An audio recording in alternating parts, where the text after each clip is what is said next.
ආත්මයෙන්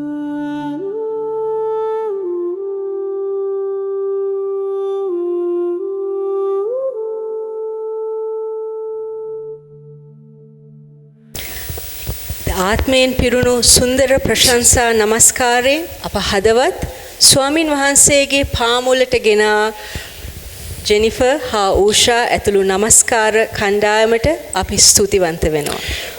ஆவிக்குரிய ரீதியிலே ஒரு நல்ல ஆராதனை நடத்தின அந்த குழுவுக்கு எங்களுடைய மனதார நன்றிகளை தெரிவிக்கிறோம்.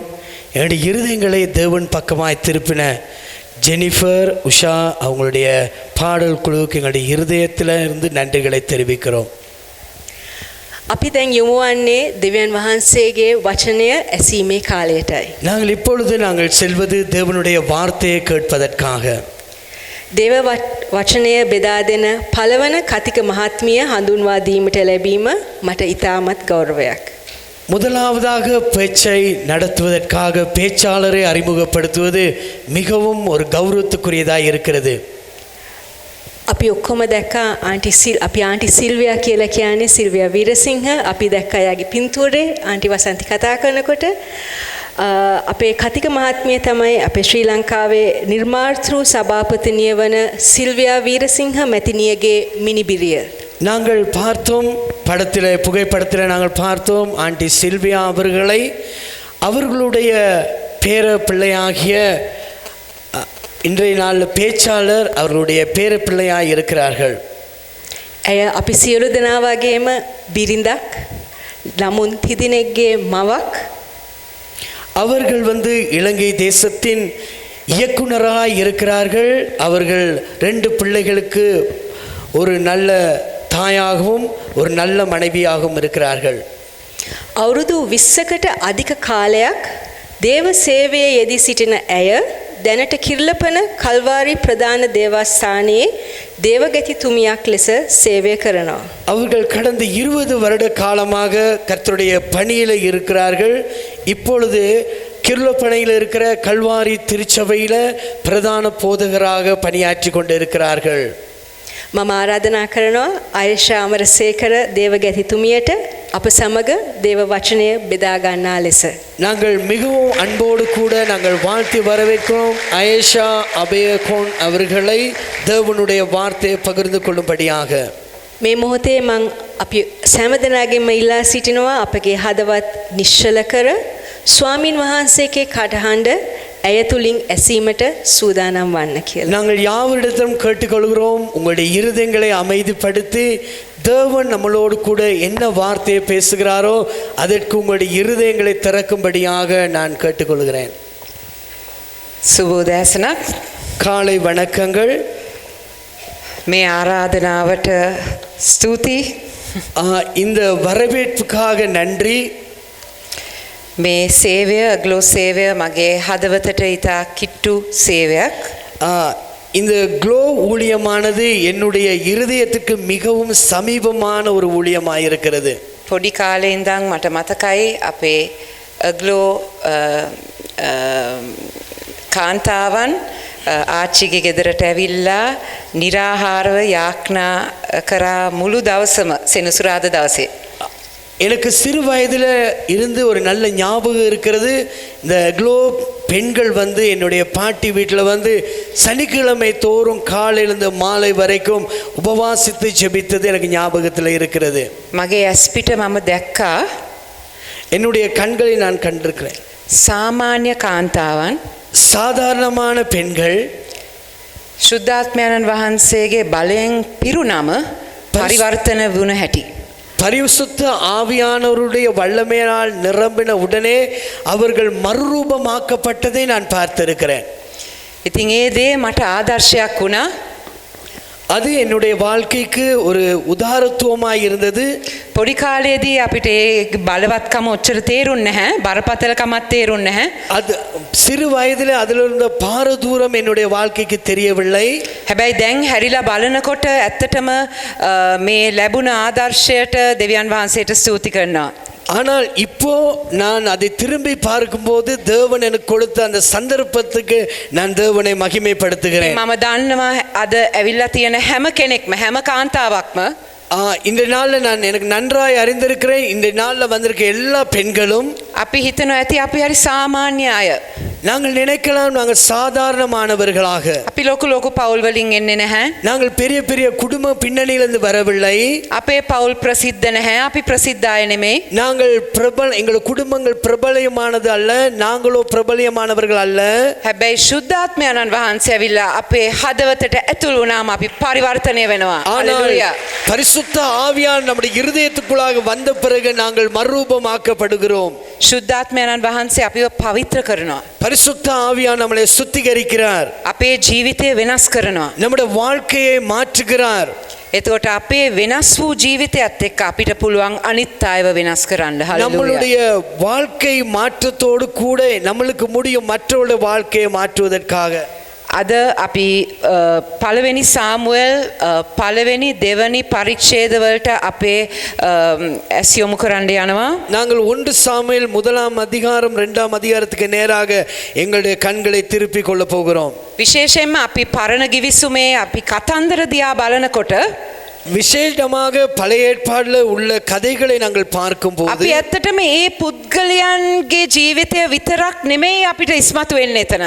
அந்த இடத்துல பார்க்கும்போது அந்த நபர்களுடைய வாழ்க்கை மாத்திரமல்ல உயர்த்தப்பட்டு காண்பிக்கப்படுகிறது. හැබැයි බයිබලයේ කතන්දරේ අර පුද්ගලයන්ගේ ජීවිතය දකිනකොට අපි අපේ ජීවිතය ගැන යම්කිසි අවබෝධයකට එනවා. பழைய ஏற்பாடுல அந்த சம்பவங்கள்ல கதாபாத்திரங்களோட வாழ்க்கையை பார்க்கும்போது எங்களுடைய வாழ்க்கையின் கதாபாத்திரங்கள் உயர்த்தப்படுகிறது. මනුෂ්‍ය ස්වභාවය ගැන අපි යම්කිසි දේවල් ඉගෙන ගන්නවා. மனுஷனுடைய சுபாவத்தை குறித்து ஏதேனும் ஒரு காரியங்களை நாங்கள் கற்றுக்கொள்கிறோம். අනිත් එක තමයි අපේ දෙවියන් වහන්සේ ගැන අපි ගොඩක් දේවල් ඉගෙන ගන්නවා. அதே போல தேவனை பற்றி அதிகமான காரியங்களை நாங்கள் கற்றுக்கொள்கிறோம். ඉතින් අපි මේ පළවෙනි පරීක්ෂේදයෙන් අපි කියවන්න යනවා පද කිහිපයක්. நாங்கள் 1வது அதிகாரத்தில் சில வசனங்களை நாங்கள் வாசிக்க போகிறோம். ඉස්සෙල්ලා අපි කතන්දරේ අහමු. நாங்கள் 1வது அந்த சம்பவத்தில் உள்ள கதையை நாங்கள் பார்க்க போகிறோம். කියවමු පළවෙනි සාමුවෙල් පළවෙනි පරීක්ෂේදයේ 1 සිට 3. 1 சாமுவேல் 1 அதிகாரம் 1 வசனத்திலிருந்து 3 வசனம் வரைக்கும் நாங்கள் வாசிப்போம். எப்பிராயிம் மலை தேசத்தாய் இருக்கிற சேப்பீம் எனப்பட்ட ராமதாயின் ஊரானாகிய ஒரு மனுஷன் இருந்தான். அவனுக்கு எல்கானா என்றும் பேர். அவன் எப்பிராயிம் ஆகிய சூப்புக்கு பிறந்த தோகுவின் குமாரனாகிய ஏலிகுவின் மகனான எரோகாமின் புத்திரன். அவனுக்கு 2 மனைவிகள் இருந்தார்கள். ஒருத்தி பேர் அன்னாள், மற்றவள் பேர் பெனினாள். பெனினாளுக்கு பிள்ளைகள் இருந்தார்கள், அன்னாளுக்கோ பிள்ளைகள் இல்லை. அந்த மனுஷன் சீலோவிலே சேனைகளின் கர்த்தருக்கு பணிந்து கொள்ளவும் அவருக்கு பலியிடவும் வருஷந்தோறும் தன் ஊரிலிருந்து போய் வருவான். அங்கே கர்த்தரின் ஆசாரியனாகிய ஏலியின் 2 குமாரனாகிய ஓப்னியும் பினேகாசும் இருந்தார்கள். මේ පළවෙනියට අපි දකින්නේ එල්කානා කියලා ස්වාමි පුරුෂයෙක් හිටියා. முதலாவது நாங்கள் பார்க்கிறோம் எல்கானா என்ற ஒரு புருஷன் இருந்தான். දැන් එයාට බිරිඳ දෙන්නෙක් ඉන්නවා. அவருக்கு 2 மனைவிமார்கள் இருந்தார்கள். දැන් සාමාන්‍යයෙන් අපි කැමති නෑ අපේ පවුල්වල අපි ගෙවල් වල ওই වගේ ප්‍රශ්නයක් තියෙනවා නම්. சாதாரணமா நாங்கள் விரும்ப மாட்டோம் எங்களோட குடும்பத்தில் இப்படி ஒரு பிரச்சனை இருப்பது. හැබැයි මට එක දෙයක් හිතුණා. ஆனால் எனக்கு ஒரு காரியம் நினைத்தது, බිරිඳවල් දෙන්නෙක් ඉන්නවා නම් වැඩ බෙදා ගන්න පුළුවන්. භාගයක් පෙනිනට භාගයක් කන්නට. அப்படி 2 பேர் இருந்தா வேலைகளை பகிர்ந்து கொள்ளலாம். அரவாசி அண்ணாளுக்கு, அரவாசி பெண்ணினாளுக்கு. හැබැයි මං හිතන්නේ එල්කානාට ප්‍රශ්න දෙගුණයක්. ஆனால் எல்கானாவுக்கு பிரச்சனை 2 இருக்கும். ගැහණුවාට වැඩ භාගයයි, පිරිමි එක්කෙනාට ප්‍රශ්න දෙගුණයි. பெண்களுக்கு வேலை அரவாசியா இருக்கும், ஆனா புருஷனுக்கு பிரச்சனை 2ஆக இருக்கும். මෙතන පිරිමි පාස්ටර්ස්ලා කිහිප දෙනෙක් ඉන්නවා. இந்த இடத்துல புருஷர்களாக இருக்கிற தேவ ஊழியர்கள் இருக்கிறார்கள். මම දන්නේ නැහැ ඒගොල්ලෝ මොනවද මේ මොහොතේ හිතන්නේ. எனக்கு தெரியாது அவர்கள் இந்த நேரத்தில் என்ன நினைப்பார்கள் என்று. එක්කෙනෙක්ගේ ප්‍රශ්න ඇති, දෙකක් එපා. ஒரு ஆளுடைய பிரச்சனை போதும், 2 வேண்டாம். හැබැයි අපි දකිනවා පෙනීනට ළමයි හිටියා. ஆனால் பெனினாளுக்கு பிள்ளைகள் இருந்தார்கள். හැබැයි හන්නාට ළමයි හිටියේ නැහැ. ஆனால் அன்னாளுக்கோ பிள்ளைகள் දැන් ඒ இருக்கவில்லை. කාලෙත් ඒගොල්ලන්ට අවබෝධයක් තිබුණා ළමයි ඉන්නවා නම් ඒක දෙවියන් වහන්සේගේ ආශිර්වාදය. ஆகவே அந்த காலத்திலும் அவர்களுக்கு ஒரு தெளிவு இருந்தது, பிள்ளைகள் இருப்பார்களானால் அது தேவனால் கொடுக்கப்பட்ட ஆசீர்வாதம் என்று. අපි දකිනවා මේ පවුල ඇත්තටම දෙවියන් වහන්සේට නමස්කාර කිරීමට කැමති පවුලක්. இந்த இடத்துல நாங்கள் தெரிந்து கொள்கிறோம் தேவனை ஆராதிக்க விருப்பமான ஒரு குடும்பம் என்பதை. ඉතින් අවුරුද්දට එකපාරක් ශිලෝ යම් තැනට ගිහිල්ලා ඒගොල්ලෝ දෙවියන් වහන්සේව නමස්කාර කරා. அவர்கள் வருஷத்துக்கு ஒரு முறை சீலோவுக்கு போய் தேவனை பணிந்து கொள்வார்கள். දැන් අපි කියවමුණු 4 වෙනි පදේ ඉඳන් 8 වෙනි පදේ දක්වා. நாங்கள் தொடர்ந்து 4ஆம் வசனத்திலிருந்து 8ஆம் வசனம் வரைக்கும் நாங்கள் வாசிக்க போகிறோம். அங்கே எல்கானா பலியிடும் நாளிலே அவன் தன் மனைவியாகிய பெனினாளுக்கும் அவளுடைய எல்லா குமாரருக்கும் குமாரத்திகளுக்கும் பங்கு போட்டு கொடுப்பான். அன்னாளை சிநேகித்தபடியினால் அவளுக்கு இரட்டிப்பான பங்கு கொடுப்பாள். கர்த்தரோ அவள் கர்ப்பத்தை அடைத்திருந்தார். கர்த்தர் அவள் கர்ப்பத்தை அடைத்தபடியினால் அவளுடைய சக்காலத்தை அவள் துக்கப்படும்படியாக அவளை மிகவும் விசனப்படுத்துவாள். அவள் கர்த்தருடைய ஆலயத்திற்கு போகும் சமயத்தில் அவன் வருஷந்தோறும் அந்த பிரகாரமாக செய்வான். இவள் அவனை மனமடிவாக்குவாள். அப்பொழுது அவள் சாப்பிடாமல் அழுது கொண்டிருப்பாள். அவள் புருஷனாகிய எல்கானா அவளை பார்த்து, அன்னாளே, ஏன் அழுகிறாய்? ஏன் சாப்பிடாமல் இருக்கிறாய்? ஏன் சஞ்சலப்படுகிறாய்?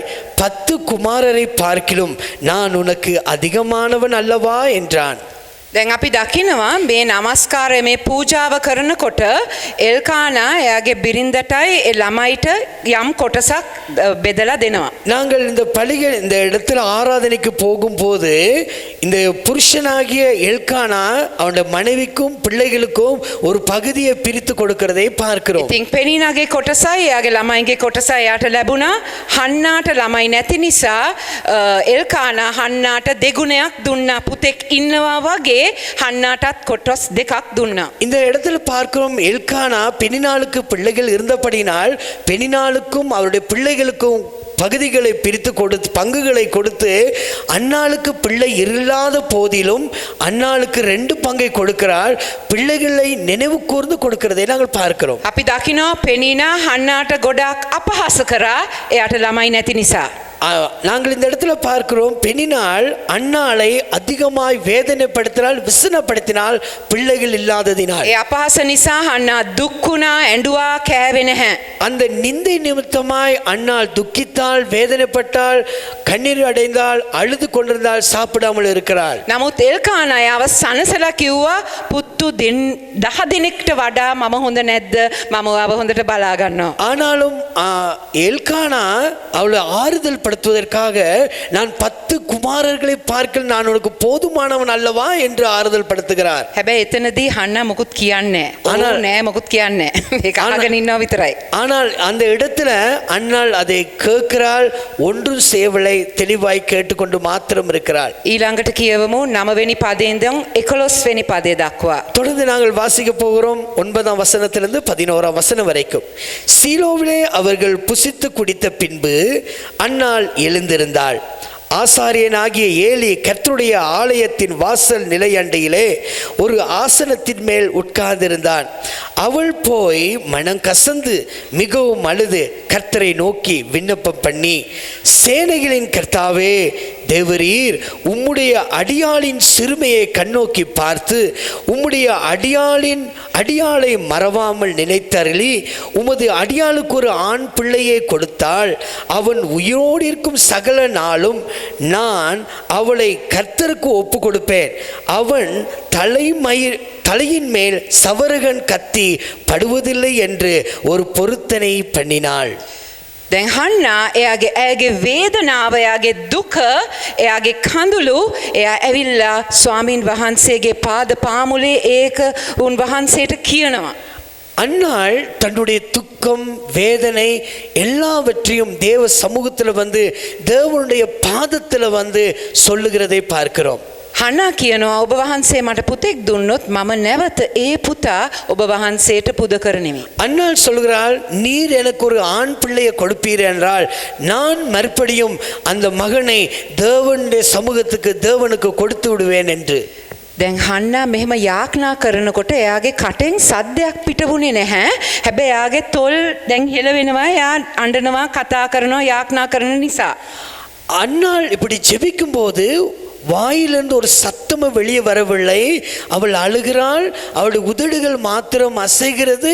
இப்படியான ஒரு ஜெபத்தை பண்ணுகிறாள். ඉතින් 14 වෙනි පදේ අපි දකිනවා ඒලී නම් පූජකයා මේක දැකලා එයා ගැන වෙන චිත්‍රයක් වෙන පින්තූරයක් ආවා හන්නාගේ චරිතය ගැන. இந்த அன்னாளுடைய ஜெபத்தை ஏலியாகிய ஆசாரியன் பார்த்து அவளுடைய குணாதிசயத்தை குறித்து வேறொரு வரைபடத்தை ஏலி தனக்குள்ளாக ஏற்படுத்திக் கொள்கிறான். නමුත් හන්නා ඒලිට කියනවා ඒ වගේ කෙනෙක් නෙමෙයි මම මෙතන මගේ වේදනාව ස්වාමීන් වහන්සේට ප්‍රකාශ කරනවා පමණයි. ஆனால் அன்னாள் சொல்கிறான், நான் அப்படிப்பட்ட ஒரு ஸ்திரீ அல்ல, என்னுடைய வேதனையை தேவனுக்கு மாத்திரம் தெரியப்படுத்துகிறேன். එතකොට අපි කියවමු 17 වෙනි පදේ 18 වෙනி පදේ. நாங்கள் 17ஆம் 18ஆம் வசனங்களை நாங்கள் வாசிப்போம். அதற்கு ஏலி, சமாதானத்துடனே போ, நீ இஸ்ரவேலின் தேவனிடத்தில் கேட்ட உன் விண்ணப்பத்தின்படி அவர் உனக்கு கட்டளையிடுவாராக என்றான். அப்பொழுது அவள், உம்முடைய அடியாளுக்கு உம்முடைய கண்களிலே தயை கிடைக்க கடவுது என்றாள். பின்பு அந்த ஸ்திரீ புறப்பட்டு போய் போஜனம் செய்தாள். அப்புறம் அவள் துக்கமுகமாய் இருக்கவில்லை. මෙතනදී අපි දකිනවා එතන යම් හාස්කමක් සිදු වුණේ නැහැ. இந்த இடத்துல நாங்கள் பார்க்கிறோம், எந்த ஒரு அற்புதமும் அந்த இடத்துல நடைபெறவில்லை. නමුත් ඒලීගේ වචන නිසා හන්නාගේ හදවත එයාව සැනසුවා. ඒ වචන වලින් එයා නැගිටලා එතනින් ගිහිල්ලා කාලා බීලා පොඩ්ඩක් සැනසුණා එයා. ஆனால் ஏலியின் அந்த வார்த்தையினால அவளுடைய இருதயம் தேற்றப்பட்டு போய் அழுகையை மறந்து புசித்து குடித்து இருந்தாள் என்று பார்க்கிறோம். 19 වෙනි පදේ පස්සේ අපි කියවනකොට අපි දකිනවා හන්නාට පුතෙක් ලැබුණා. දෙවියන් වහන්සේට ඒ ආශිර්වාදය දුන්නා. 19ஆம் வசனத்திலே நாங்கள் பார்க்கிறோம், அன்னாளை கர்த்தர் நினைவு கூர்ந்து ஒரு ஆண் மகனை கொடுத்தார் என்பதாக. පටන් ගන්න මෙන්ම හන්නාට මතක් වුණා එයාගේ පොරොන්දුව. එයා ස්වාමීන් වහන්සේට පොරොන්දු කරපු දේ. அன்னாள் தன்னுடைய பிள்ளையோடு வாழ்க்கையை ஆரம்பிக்கும் போதே அவளுக்கு ஞாபகம் வந்தது, தேவனோடு கூட நான் பண்ணின பொருத்தனையை. එල්කානත් ඒ පොරොන්දුව අමතක වුණේ නැහැ. ඔහුත් එයාට සහයෝගය දුන්නා ඒ පොරොන්දුව ඉෂ්ට කරන්න. எல்கானாவும் அந்த பொருத்தனையை மறுதலிக்கவில்லை. அந்த பொருத்தனையை நிறைவேற்றுவதற்காக அன்னாளோடு கூட உதவியாய் இருந்து ஒத்துழைத்தான். එතකොට අපි දකිනවා අවුරුදු කිහිපයක් ගියාම එල්කානාය හන්නා මේ පොඩි පුතා සාමුවෙල් කියන නම තමයි යාට දුන්නේ. එයාව ගෙනල්ලා ඒලිට බාර දුන්නා දේව සේවයට. வருஷங்கள் கடந்த பிறகு அவள் பொருத்தனை பண்ணினது போலவே அன்னாலும் எல்கானவும் சாமுவேலாகிய பிள்ளையை ஆலயத்துக்கு கொண்டு வந்து ஏலியின் இடத்துல ஒப்பு கொடுக்கிறார்கள். දැන් සමහර විට අපි මේ කතන්දර කියවනකොට මේ කතන්දර දන්න නිසා අපි හිතනවා මේක ඉතින් ඔච්චර ලොකු දෙයක් නෙමෙයි. நாங்கள் சில நேரத்தில் நாங்கள் நினைக்கலாம், இந்த சம்பவம் எங்களுக்கு நன்றாய் தெரியும், இந்த கதை நன்றாய் தெரியும், இதில் ஒரு பெரிய விஷயம் இல்லை என்பதாக. නමුත් මේ කොටස කියවනකොට මේ කතන්දර කියවනකොට මම හිතනවා දෙවියන් වහන්සේ අපිට යම් කිසි දේවල් උගන්වන්න කැමති මේ මොහොතේදී. தேவன் இந்த சம்பவத்தை நாங்கள் வாசிக்கும் போது பார்க்கும் போது நான் நினைக்கிறேன், தேவன் ஒரு காரியத்தை நம்மளுக்கு கற்றுக் கொடுக்க போகிறார். මේ කතන්දරෙන් මම කතා කරන්න යන්නේ අපේ පරම්පරාවේ දෙවියන් වහන්සේ අපේ හදවත තුල කරන්න යන දේ ගැන. நான் இந்த காலவேளை நான் கதைக்க போகிறேன், எங்களுடைய தலைமுறைகளில் தேவன் என்ன காரியத்தை செய்ய போகிறார் என்பதை குறித்து. පළවෙනියෙන්ම අපි දකින්නේ முதலாவதாக நாங்கள் காண்பது, දෙවියන් වහන්සේ හන්නාව තෝරගත්තා සාමාන්‍ය පවුලකින්. தேவன் அன்னாளை சாதாரண ஒரு குடும்ப பின்னணியிலிருந்து தெரிந்தெடுக்கிறார். ඇත්තටම මේ කතාව දිහා බලනකොට හන්නා කවුද? එල්කානා කවුද? කැපී පෙනෙන පුද්ගලයන් නෙමෙයි. நாங்கள் இந்த கதையில பார்க்கும்போது அன்னாள் யார், பெனினாள் யார், எல்கானா யார், ஒரு வேறு பிரிக்கப்பட்ட அல்லது வித்தியாசமான குடும்பத்தில் உள்ளவர்கள் அல்ல. ප්‍රසිද්ධ පවුලක් නෙමෙයි. ඒගොල්ලෝ ලොකු ලොකු දේවල් කරලා තිබුණ නැහැ. பிரசித்தமான குடும்பம் அல்ல, அவர்கள் பெரிய பெரிய காரியங்களை செய்தவர்களும் அல்ல. හැබැයි දෙවියන් වහන්සේ හන්නාව එල්කානව තෝරගත්ත ගමන් ඒගොල්ලෝ අති විශිෂ්ට පුද්ගලයන් වුණා. ஆனால் அன்னாளை தேவன் தெரிந்தெடுத்த பிறகு அவர்கள் விசேஷித்த குடும்பங்களாய் மாறினார்கள். ඒ පවුලෙන් සාමුවෙල් ඉපදුනා.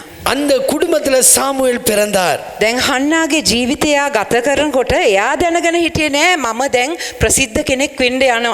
ஆனால் அன்னாள் தெரிந்திருக்கவில்லை, நான் வாழ்க்கையை கடத்திக்கிட்டு போகும்போது நான் ஒரு பிரசித்தமான ஒரு நபராய் மாறப் போனேன் என்பதை தெரிந்திருக்கவில்லை. ඒ මොහොතේදී හන්නා දැනගෙන හිටියේ නෑ එයාගේ ජීවිත කතාව බයිබලයේ ලියන්න යනවා, මිනිස්සු ඒවා කියවන්න යනවා.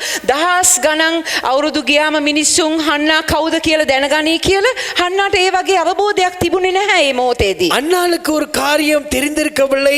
என்னுடைய வாழ்க்கை சரித்திரத்தை வேதாகமத்தில் எழுத போறார்கள், ஆயிரம் வருஷங்களுக்கு பின்பதாக அதை குறித்து பேச போகிறார்கள் என்பதை தெரிந்திருக்கவில்லை. හන්නා දැනගෙන හිටියේ නෑ අපි ඔක්කොමලා අපි ස්වර්ගයට ගියාම අපි හන්නාව දැක්කම හල්ලෝ හන්නා කොහමද සාමුවෙල්ට அன்னாள் தெரிந்திருக்கவில்லை. நாங்கள் எல்லாரும் பரலோகத்துக்கு போனால ஹாய் அண்ணா எப்படி உன்னுடைய பிள்ளை சாமுவேல் என்று.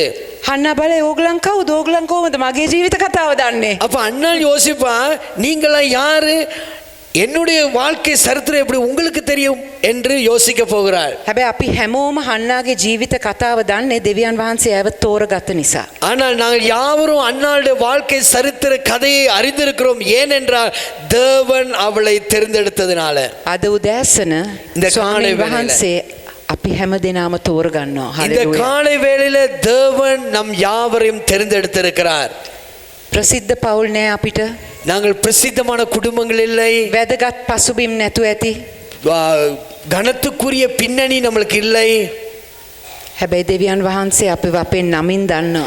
ஆனால் தேவனுக்கு நம் ஒவ்வொருடைய பேரளவில் அவர் அறிந்திருக்கிறார். උන්වහන්සේ ඔබයි මමයි තෝරගෙන තියෙනවා. උන්වහන්සේගේ වැඩකට හලෙලූයා.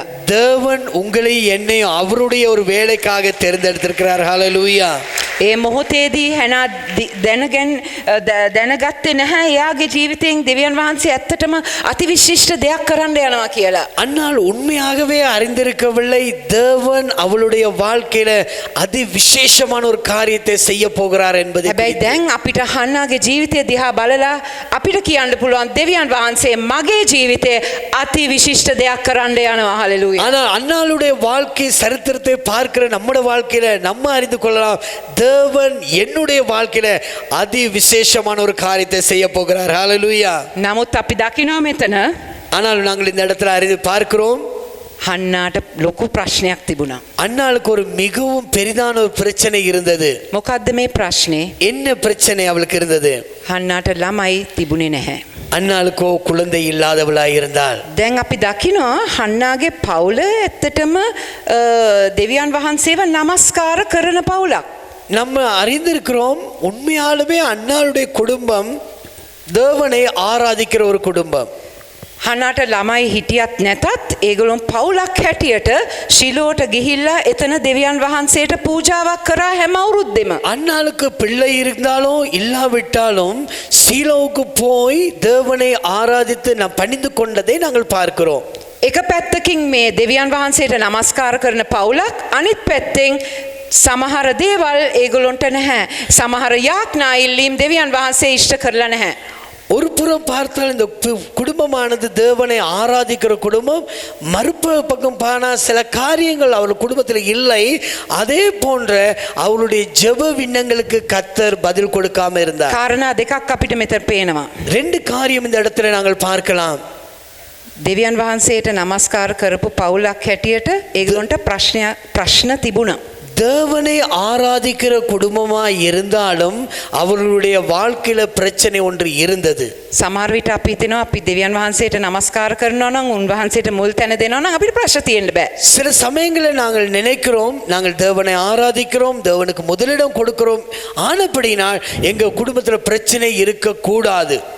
දෙවනි එක අපි දකින්නේ මෙතන இரண்டாவது காரியத்தை இந்த இடத்துல நாங்கள் பார்க்கிறோம். ප්‍රශ්න මැදින් ගියාට හන්නා දෙවියන් වහන්සේගේට කරන්න ඕන නමස්කාර කරා නොකඩවාම.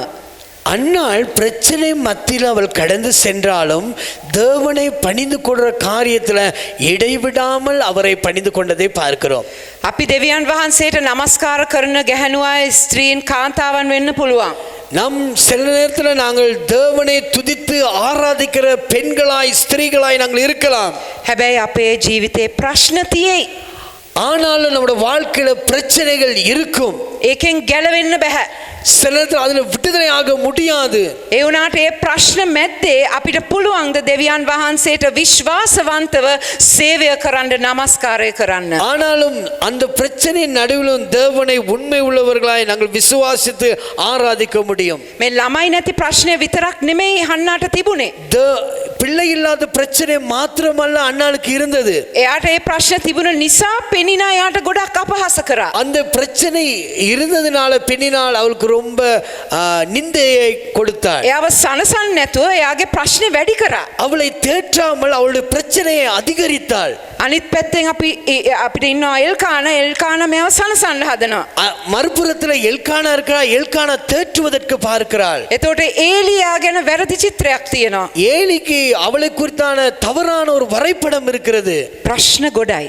பிரச்சனை அதிகமாக இருக்கிறது. හැබැයි හන්නා මේ ප්‍රශ්න අරගෙන දේව පාමුලට ආවා. ஆனால் அன்னாலோ இந்த பிரச்சனைகளை எடுத்துக்கொண்டு தேவனுடைய பாதப்படிக்கு வந்தாள். සමහර විට අපේ ප්‍රශ්න නිසා අපි දේව පාමුලෙන් ඈත් වෙනවා. சில நேரத்தில் நாங்கள் எங்களுடைய பிரச்சனை நிமித்தமாய் தேவ சமூகத்தை விட்டு தூரமாய் போவோம்.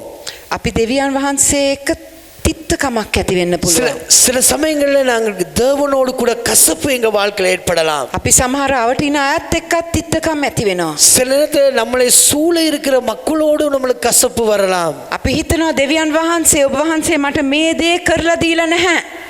தேவரீர் நீர் எனக்கு இந்த காரியம் செய்து தரவில்லை.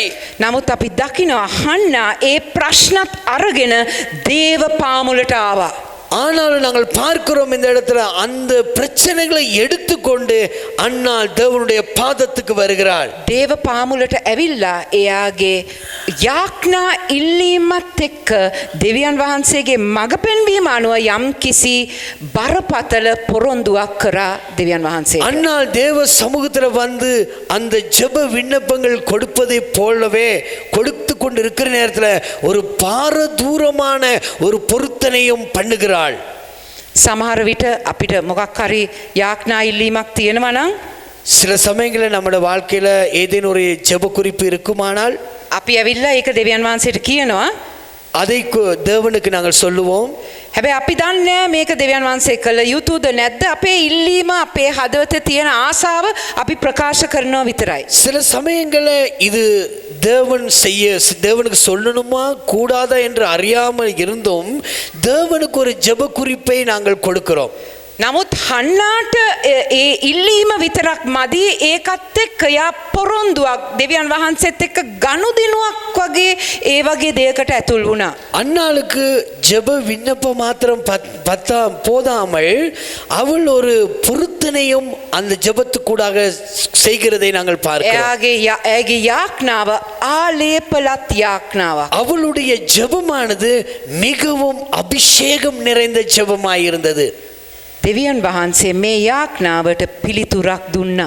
தேவன் இந்த ஜெபத்துக்கு ஒரு பதிலை கொடுத்தார். නමුත් මේ පිළිතුර ஆனாலும் இந்த பதிலானது මේ පිළිතුරට හන්නාට ලොකු මිලයක් ගෙවන්න තිබුණා. ஆனாலும் அந்த பதிலுக்கு அன்னாளுக்கு பெரிய ஒரு விலைக்கிரயம் கொடுக்க வேண்டியதாக இருந்தது. අපිට හිතෙන්න පුළුවන් හන්නා පුතෙක් ඉල්ලුවා දෙවියන් වහන්සේ යාට පුතෙක් දුන්නා. ஹரி வெடே ஹரி. நாங்கள் நினைக்கலாம் அன்னாள் ஜெபம் குறிப்பை கேட்டால் ஒரு மகனை கேட்டால் தேவன் ஒரு மகளை கொடுத்தால் கதை முடிந்தது என்று நினைக்கலாம். නමුත් සාමාන්‍යයෙන් අපි දෙවියන් වහන්සේගෙන් ළමයෙක් ඉල්ලනකොට අපි ඒක ඒ ළමයා ඉල්ලන්නේ අපිත් එක්ක ඉන්න පිණිස. ஆனால் நாங்கள் ஒரு பிள்ளையை தேவனிடத்தில் கேட்போமானால் நாங்கள் கேட்பது அந்த பிள்ளை எப்பொழுதும் எங்களோடு கூட இருக்கும்படியாய் நாங்கள் கேட்போம். දැනුත් සමහර පවුල්වල ළමයි නැහැ. இப்பயும் சில சமயங்களில் உங்களுடைய குடும்பங்களில் பிள்ளைகள் இல்லாமல் இருக்கலாம். ඒක ඊටමත් වේදනාකාරී දෙයක් වෙන්න පුළුවන් තමන්ගේ පවුලේ. அது உங்களுக்கு இப்பொழுது வேதனை உள்ள ஒரு காரியமா இருக்கலாம் உங்க குடும்பத்தில். හැබැයි අපි යාඥා කරනකොට ස්වාමිනී මට පුතෙක් හෝ දුවෙක් දෙන්න අපේ බලාපොරොත්තු ඒ ළමයා අපිත් එක්ක අපේ ගෙදරේ අපිත් එක්ක ඉඳී කියලා. ஆண்டவரே எனக்கு ஒரு பிள்ளையை தாருங்கள், எங்களுடைய எதிர்பார்ப்பு அந்த பிள்ளை எப்பொழுதும் எங்களோட கூட வீட்டில் இருக்கும் என்பதாக. නමුත් මෙතන අපි දකින්නේ හන්නාට පුතෙක් හිටියා ලැබුණා හැබැයි ඒ පුතා නැති වුණා. ஆனால் இந்த இடத்துல பார்க்கிறோம் அன்னாளுக்கு සාමාන්‍යයෙන් මටත් පුතෙක් ඉන්නවා මම ඔක්කොම වැඩ දෙන්නේ එයාට. அன்னாளுக்கு மகன் இருந்தாலும் அன்னாளுக்கு முடியவில்லை. தன்னுடைய வீட்டில் இருந்த பாரமான வேலைகளை செய்ய கொடுக்க முடியவில்லை. சிசட பாசட பிள்ளை இருக்கிறாங்க, ஆண் பிள்ளை, எல்லா பாரமான வேலையும் அவங்களுக்கு தான் கொடுக்கிறார். සමහර විට එයාගේ නම කියනකොටම එයා අයියෝ කියලා කියනවා. එයා දන්නවා දැන් ඊළඟට මං කියන්න යන්නේ මොකක් හරි වැඩක් එයාට බාර දෙන්න යනවා. சில நேரத்தில் என்னுடைய மகனுடைய பெயரை சொல்லும் போதே அவன் சொல்லுவான் ஐயோ, ஏனென்றால் அம்மா ஏதோ ஒரு பாரதூரமான வேலை எனக்கு கொடுக்க போகிறாள். මගේ ස්වාමි පුරුෂයා හරි ආසයි ගෙදර වැඩ කරන්න. ඒ කියන්නේ පිඟාන අර උයන ඒවා නෙමෙයි, එක එක දේවල් හදන්න. අර ලයිට් එකක් කැඩිලා නම් ওই වගේ ඉලෙක්ට්‍රිකල් වැඩ තියෙනවා නම් ඒවා කරන්න හරි ආසයි. මගේ ස්වාමි පුරුෂයා இவர்களுடைய கணவனுக்கு மிகவும் விருப்பம் வீட்டில் அதிக வேலைகளை செய்து கொடுக்க விருப்பம். பீங்கான் கழுவுவது சமைக்கிறது அல்ல, ஏதாவது எலக்ட்ரிக் வேலை, ஏதாவது மின்சாதனங்கள் உடைந்தால் அதை செய்து கொடுக்கிறது ரொம்ப ஆர்வமாக இருப்பார். හැබැයි ඇත්තටම එයාට ඒකට ආස හිතෙන්නේ මේකයි. එයා ඒ වැඩ පටන් ගත්තම දුවන්න මේක ගේන්න අරක ගේන්න ඕක තියන්න මේ ලයිට් නිවන්න දාන්න කෙනෙක් ඉන්න නිසා. ஆகவே ஏன் அவங்க அவ்வளோ அவர் விருப்பம்னா அவர் சொல்லும் போது சுவிட்சை போடணும், அதை கொண்டு வரணும், இதை கொண்டு வரதுக்கு ஒருவர் இருக்கிறதுனால அந்த வேலை செய்ய ரொம்ப ஆர்வமாய் செய்வார். ඉතින් සාමාන්‍යයෙන් පුතාලා ගෙදර ඉන්නකොට ගොඩක් වැඩ ගන්න පුළුවන්. சாதாரணமாக மகன்மார்கள் வீட்டில இருந்து அதிக வேலைகளை நாங்கள் வாங்கலாம். ඉතින් හන්නට පුතෙක් ලැබුණා හැබැයි ඇයට ඒ දේ ලැබුණේ නැහැ. அண்ணாளுக்கோ மகன் கிடைத்தார், ஆனால் அண்ணாளுக்கு அந்த காரியம் கிடைக்கவில்லை. ඉතින් ඇත්තටම හන්නගේ ආශිර්වාදේ ලොකු பூஜாவாக் மிலையாக் ගෙවන්න වුණා. ஆகவே உண்மையாலுமே அண்ணாளுடைய ஆசீர்வாதத்துக்கு பெரிய ஒரு விலை கிரயத்தை ஒரு பழியை கொடுக்க வேண்டியதாக இருந்தது. සමහර විට හන්නා මේ පොරොන්දුව කරනකොට මම දන්නේ එයාට ඇත්තටම තේරුණාද මොනවද මේ දෙවියන් වහන්සේට කියන්නේ. அண்ணாள் இந்த பொருத்தனையை பண்ணும்போது உண்மையாலுமே அவள் விளங்கி கொண்டாலோ தெரியவில்லை இப்பேற்பட்ட ஒரு பொருத்தனை என்ற விபரீதத்தை. ඒ දන්නවද සමහර විට අපි ළමෙක් නැති වෙලාවේදී අපිට ගොඩක් පොරොන්දු එක එක දේවල් කියන්න පුළුවන්. உண்மையாலுமே நம்மளுக்கு ஒரு பிள்ளை இல்லாத போது உண்மையாலுமே வித்தியாசமான பொருத்தனைகள் நம்மளுக்கு பண்ணலாம். නමුත් ඒ බබාව පළවෙනි වතාවට අපේ අතට ගත්තාම අමුතු பிரேமையாக දැනෙනවා අපේ හදවතේ. உண்மையாலுமே அந்த குழந்தையை முதல் முறையாக எங்களுடைய கரங்களில் ஏந்தும் போது மிகவும் ஒரு அன்பான ஒரு நேசத்தை நாங்கள் உணரலாம். හන්නාට හිතෙන් ඇති මේ මොහොතේදී මම කොහොමද මේ පොරොන්දු ඉෂ්ට කරන්නේ? அண்ணாளுக்கு சில நேரத்தில் நினைத்திருக்கலாம், அந்த நேரத்தில் எப்படி இந்த பொருத்தனை நான் நிறைவேற்ற போகிறேன். හන්නාගේ හැඟීම් බයිබලේ ප්‍රකාශ කරලා නැහැ. அண்ணாளுடைய உணர்வுகள் வேதத்தில் சொல்லப்படவில்லை. හැබැයි මව්වරුන් හැටියට මම හිතන්නේ අපිට ඒක දැනෙනවා. හන්නා කරපු ඒ කීකරු ක්‍රියාව අමාරු දෙයක්. ஆனால் அன்னாள் கீழ்ப்படிந்து செய்த இந்த செயலானது மிகவும் கடினமான ஒரு காரியம். ඉතින් එක පැත්තකින් ඇය දෙවියන් වහන්සේට යම් පොරොන්දුවක් දුන්නා. ඇය ඒක ඉෂ්ට කරා. ஒரு புறம் அவள் தேவனுக்கு பொருத்தனை பண்ணி அதை நிறைவேற்றினாள். නමුත් ඒ පොරොන්දුවට ඒ ආශිර්වාදයට ඇය ලොකු මිලයක් ගෙව්වා. ஆனாலும் அந்த வாக்குத்தத்தத்துக்கு அந்த பொருத்தனைக்கு அவள் ஒரு பெரிய ஒரு விலை கிரயத்தை செலுத்தினாள். ආබ්‍රහම්ගේ ජීවිතයේ දිහා බලනකොට අපිට මේ දේම දකිනවා.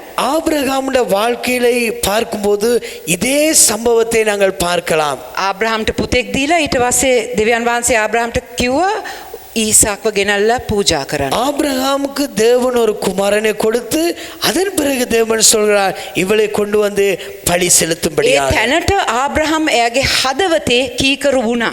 அந்த இடத்திற்கு ஆபிரகாம் தன் இருதயத்திலேயே கீழ்ப்படிந்தாள். හැබැයි දේව අනුග්‍රහය නිසා ආබ්‍රහම්ට ඒ දේ ඉෂ්ට කරන්න සිද්ධ වුණේ නැහැ. தேவனுடைய அனுக்கிரகம் இருந்தபடினால் ஆபிரகாமுக்கு அந்த பலியை செலுத்த தேவன் விடவில்லை. සමහර විට අපේ ජීවිතේ சில சமயங்களில் நம்மளுடைய வாழ்க்கையில் අපි යම් කිසි ආශාවන් දෙවියන් වහන්සේගේ පාද පාමුලට ගේන්න වෙනවා. நம்மளுடைய ஆசை விருப்பங்களை தேவனுடைய பாத படிக்கு கொண்டு வர வேண்டும். උන්වහන්සේගේ අනුග්‍රහය නිසා උන්වහන්සේ ඒ දේ අපිට සපයයි. அவருடைய அனுக்கிரகத்தினால அவர் நம்மளுக்கு அதை கொடுப்பார். නමුත් ඒ සමහර දේවල් අපිට ඉෂ්ට කරන්න ලොකු මිලයක් ගෙවන්න වෙයි.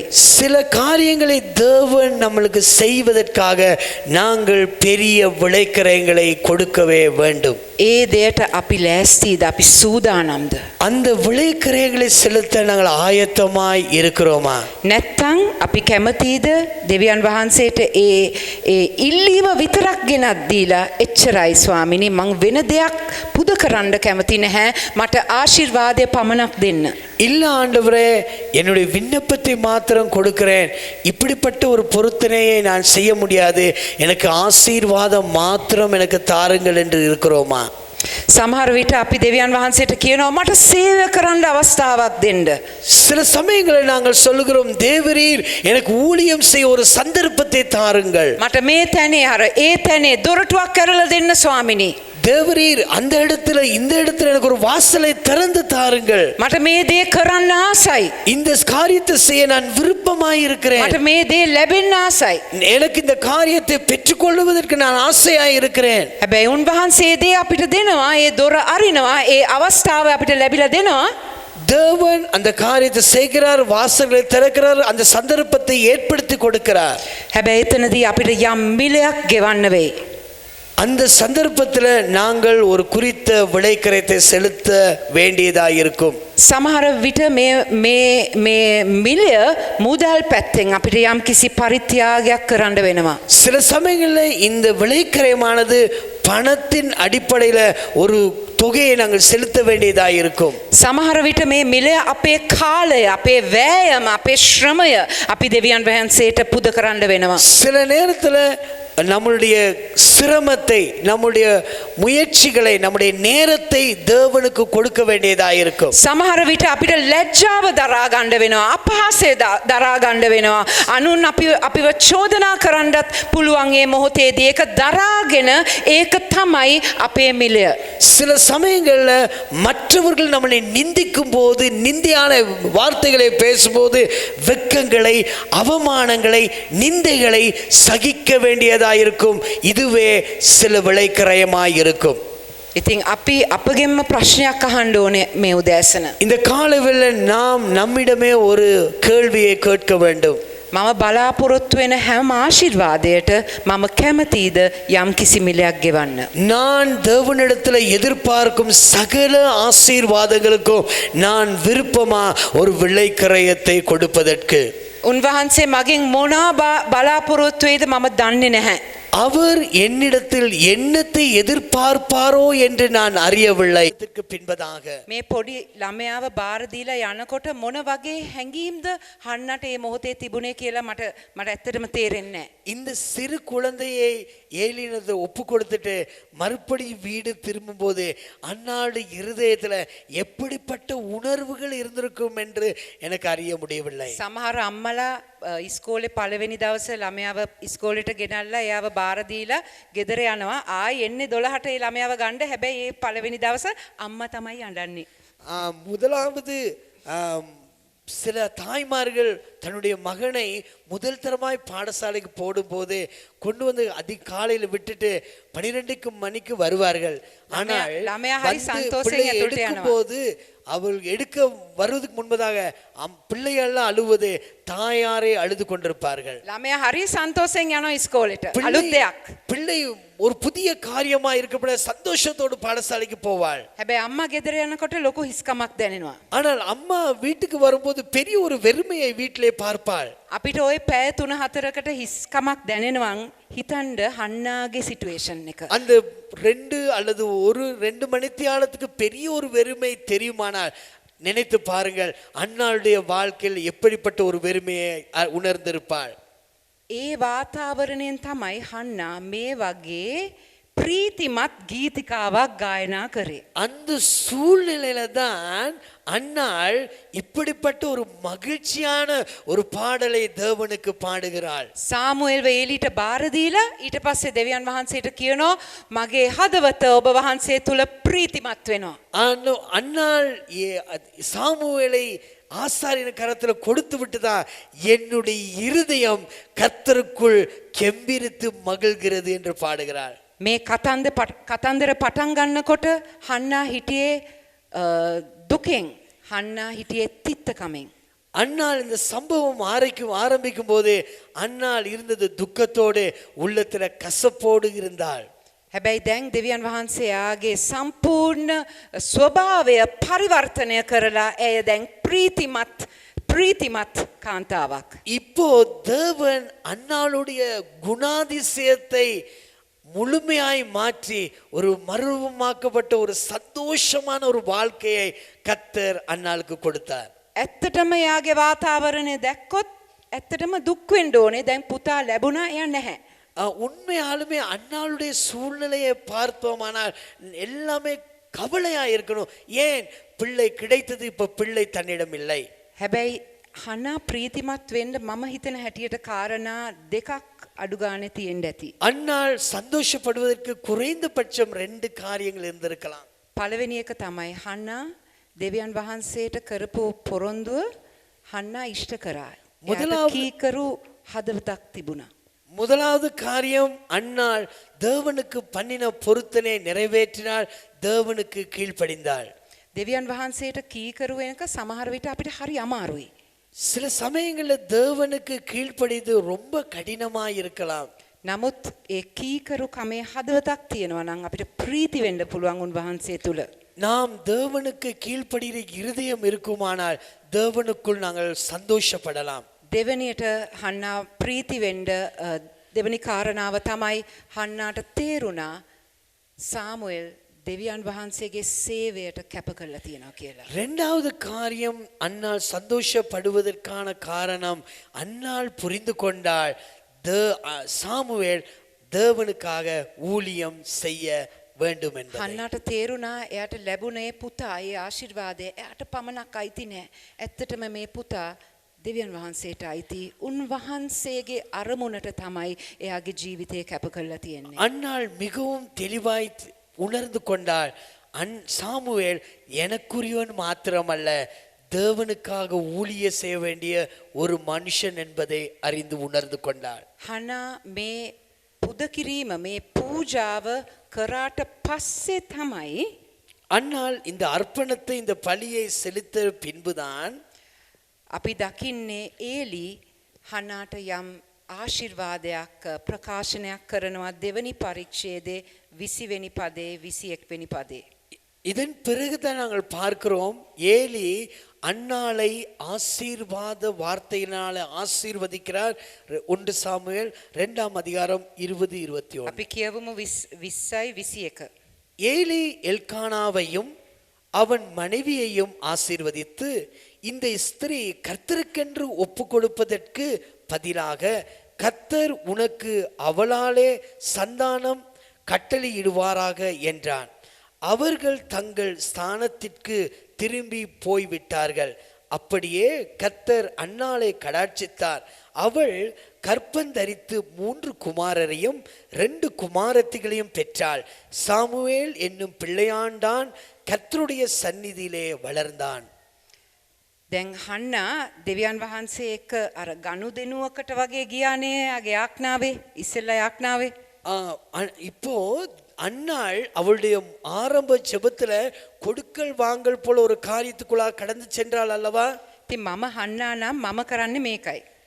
நான் அன்னாளா இருந்தால் நான் செய்யறது இந்த காரியம்தான்.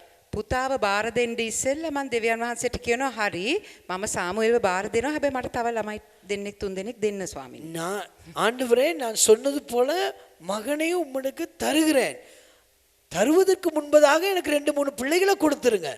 ඔබ වහන්සේ එහෙම දෙනවා නම් මම අනිවාර්යෙන් සාමුවෙල්ව ගේනවා. ஆண்டவரே, நான் நீர் அப்படி எனக்கு கொடுப்பீரானால் உண்மையாலுமே நான் உங்களுக்கு கொடுத்துருவேன். හැබැයි අපි දකිනවා එතන හන්නා ওই වගේ දෙයක් හිතුවෙත් නැහැ. நாங்கள் இந்த இடத்துல பார்க்கிறோம் அண்ணால் அப்படிப்பட்ட ஒரு காரியத்தை நினைக்க கூட ප්‍රකාශ කරෙත් නෑ අර මුළු යොමුව දුන්නේ සාමුවෙල්ව පුතාව හදලා වයසට ගෙනල්ලා ඒලිට බාර දෙන එක. அவள் அறிக்கையோ இடவும் இல்லை, முழுமையாய் அவள் நினைத்தது பிள்ளையை வளர்த்து பெரியாளாக்கி ஏலியின் இடத்துல கொண்டு வந்து கொடுக்கிறது மாத்திரமே. බාර දීලා තනියෙන් ඇගේ ගෙදරට නැවත ගියා. அதன் பிறகு பொறுப்பு கொடுத்துட்டு தனிமையாய் தன் வீட்டை நோக்கி கடந்து சென்றார். හැබැයි හනා හිතුවටත් වඩා දෙවියන් වහන්සේට ආශිර්වාද කරා. ஆனால் அன்னாள் நினைக்காத பிரகாரம் நினைத்ததை பார்க்கிலும் தேவன் ஆசீர்வதித்தார். අපි දන්නේ මොන වගේ මිලයක් උන්වහන්සේ අපෙන් බලාපොරොත්තු වෙයිද, මොන වගේ පූජාවක්ද උන්වහන්සේ අපේ පරම්පරාවේ අපෙන් බලාපොරොත්තු වෙයිද කියලා අපි දන්නේ නැහැ. நாம் அறியோம் தேவன் எப்படிப்பட்ட பொருத்தனையை எப்படிப்பட்ட ஒரு பலியை நம்முடைய குடும்பத்தில் எதிர்பார்க்கிறார் என்று. නමුත් මම ලෑස්තිද මිලයක් ගෙවලා දෙවියන් වහන්සේට මගේ පරම්පරාවේ උන්වහන්සේට සේවය කරන්න.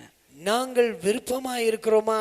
நான் ஒரு விளைக்கிரயத்தை கொடுத்து என்னுடைய வருகிற தலைமுறைகள் தேவனுக்கு ஊழியம் செய்ய வேண்டும் என்று நம்ம விரும்புகிறோமா?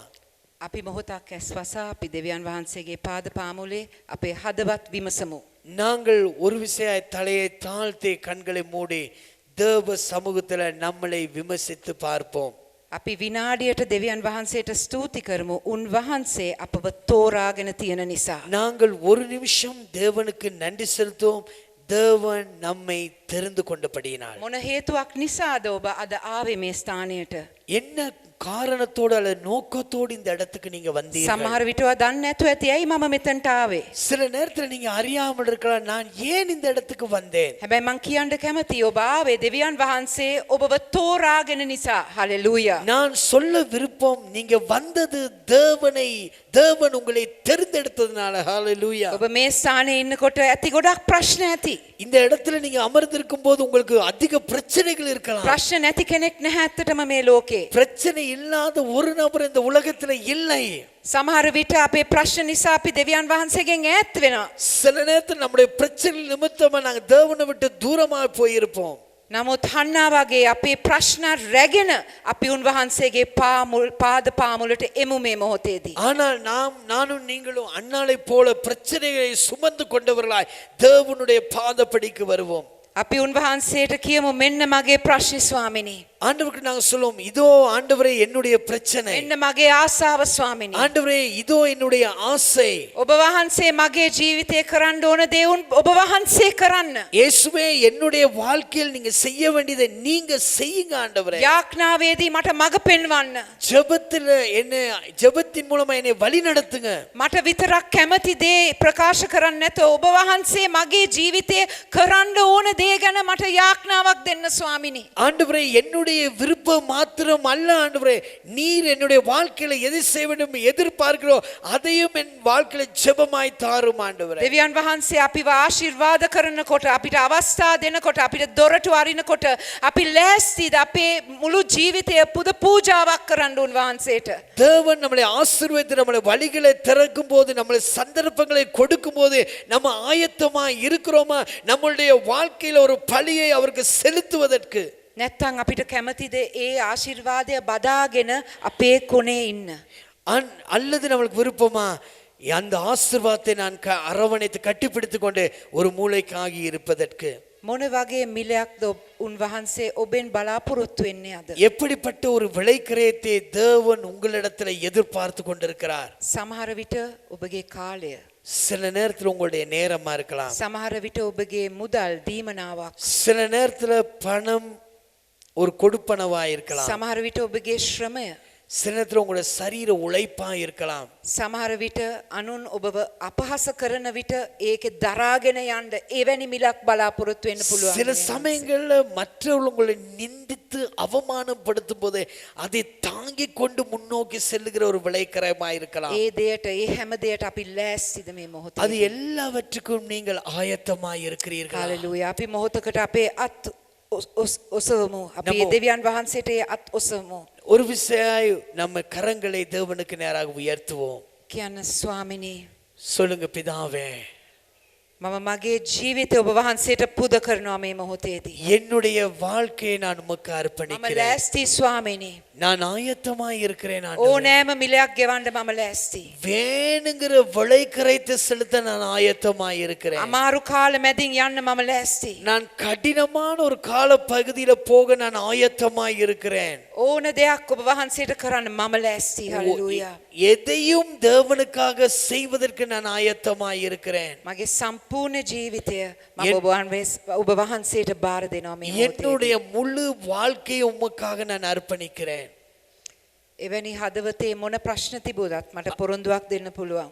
அப்படிப்பட்ட எந்த பிரச்சனைகள் என் உள்ளத்துல இருந்தாலும் நான் உமக்கு ஒரு பொருத்தனை பண்ண முடியும். කීකරු හදවතක් තියෙනවා නම්, எனக்கு ஒரு கீழ்ப்படிதலுள்ள இருதயம் இருக்குமானால், දේව රාජ්‍ය ගැන සිතන හදවතක් තියෙනවා නම්, தேவனுடைய ராஜ்யத்தை குறித்து சிந்திக்கிற இருதயம் இருக்குமானால், මොන ප්‍රශ්න තිබුණත් என்ன பிரச்சனை இருந்தாலும் ප්‍රීතිමත් හදවතක් දෙවියන් වහන්සේට අපිට දෙන්න පුළුවන් මේ මොහොතේදී. சந்தோஷமான ஒரு இருதயத்தை தேவனுக்கு நம்ம கொடுக்கலாம். හalleluya. ஹalleluya. yes පීටයි.